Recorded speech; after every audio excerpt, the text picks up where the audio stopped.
Welcome students. आज हम class 5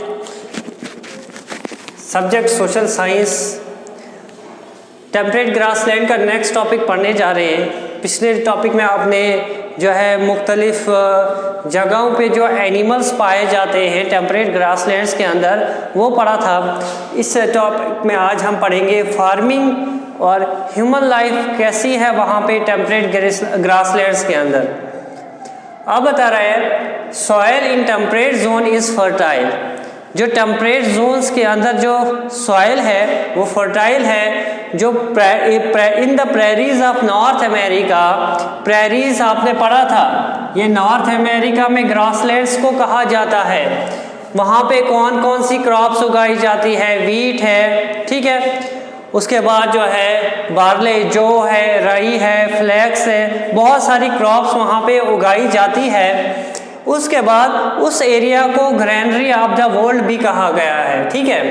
temperate grasslands के अंदर जो एरियाज बताए नॉर्थ अमेरिका में, जो नॉर्थ अमेरिका में है, बता रहा है कि इसको प्रेरीज में जो है, प्रेरीज को जो ग्रैनरी ऑफ द वर्ल्ड भी कहा जाता है, क्योंकि वहाँ पे जो ग्रैनरी कहा जाता है जहाँ पे अनाज को स्टोर किया जाता है। उसके बाद और एक क्रॉप जो है वहाँ पे क्रॉप नहीं, आप ग्रास कर सकते हो, कॉमन ग्रास वहाँ पे उगती है, अल्फाल्फा जिसका नाम है, जो कैटल्स के लिए क्या है, एक फूडर की तरह काम करता है, मीन्स उनका चारा बनता है। उसके बाद इंडस्ट्रीज कौन कौन सी वहाँ पे जो है सेटअप की गई है, कारखाने कौन कौन से वहाँ पे खोले गए हैं। Many minerals are found in some parts of the prairies and Wales.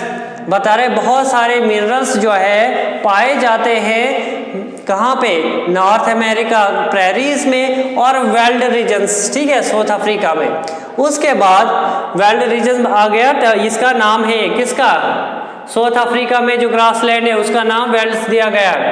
तो उसके बाद लिग्नाइट, ये जो है सबसे इंफीरियर कोल होता है, कोल की एक फॉर्म है, ठीक है। उसके बाद मीट पैकिंग इंडस्ट्री जो है वहाँ पे खोली गई है, ये एक मोस्ट इम्पॉर्टेंट इंडस्ट्री है। कहाँ पे, टेम्परेट ग्रासलैंड्स के अंदर जो है बता रहा है मीट पैकिंग इंडस्ट्री है प्रेरीज के अंदर। उसके बाद ऑयल एक्सट्रैक्टिंग फैक्ट्रीज, जो ऑयल वहाँ पे से एक्सट्रैक्ट किया जाता है उनको फैक्ट्री मतलब उनकी फैक्ट्रीज भी सेटअप की गई है। उसके बाद ऑयल रिफाइनरीज, जहाँ पे ऑयल को साफ किया जाता है, वो भी वहाँ पे खोला गया है। उसके अलावा gold and diamond are found in veld regions of South Africa, ठीक है। बता रहे गोल्ड और डायमंड जो है ये कहाँ, बता रहे वेल्ड रीजन जो है साउथ अफ्रीका में वहाँ पे पाए जाते हैं, ठीक है, मिनरल्स भी पाए जाते हैं। उसके बाद जो टुडे जो ग्रासलैंड्स है उनको बहुत सारे इश्यूज का आज सामना करना पड़ रहा है, मीन्स बहुत सारी प्रॉब्लम्स आ रही हैं, जैसे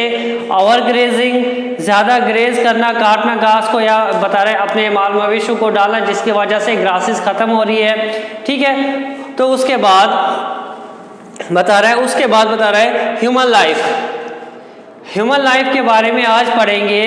जो बता रहा है इन टेम्परेट ग्रासलैंड्स के अंदर जो ह्यूमंस रहते हैं वहाँ पे ज़्यादातर फार्मर्स होते हैं, ठीक है।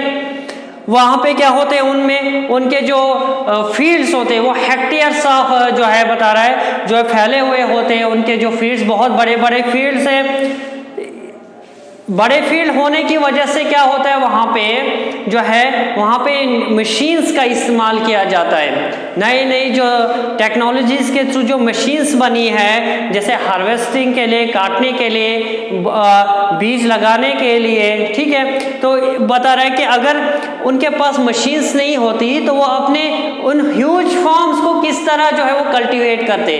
बहुत बड़े बड़े फॉर्म्स होते हैं, हज़ारों हेक्टेयर्स में वो फैले हुए होते हैं, जिसकी वजह से उनको मशीन्स का इस्तेमाल करना पड़ता है, ठीक है। मशीन से क्या फ़ायदा होता है, जो नई नई मशीन्स होती है उनसे क्या, एक तो उनका काम जो है वो जल्दी हो जाता है, टाइम पे हो जाता है, ठीक है। अगर मशीन्स नहीं होती तो वो अपना काम टाइम पे नहीं कर पाते, लेबर बहुत ज़्यादा लगती। तो इन मशीन्स के थ्रू लेबर भी बहुत कम लगती है, मीन्स बहुत कम लोग लगते हैं तो वो हज़ारों हेक्टेयर्स ऑफ लैंड को आराम से जो है वो क्या अपने टाइम पे कल्टीवेट करते हैं, हार्वेस्ट करते हैं, सो करते हैं, ठीक है। तो मशीन्स का इस्तेमाल किया जाता है। All the work is done by machines.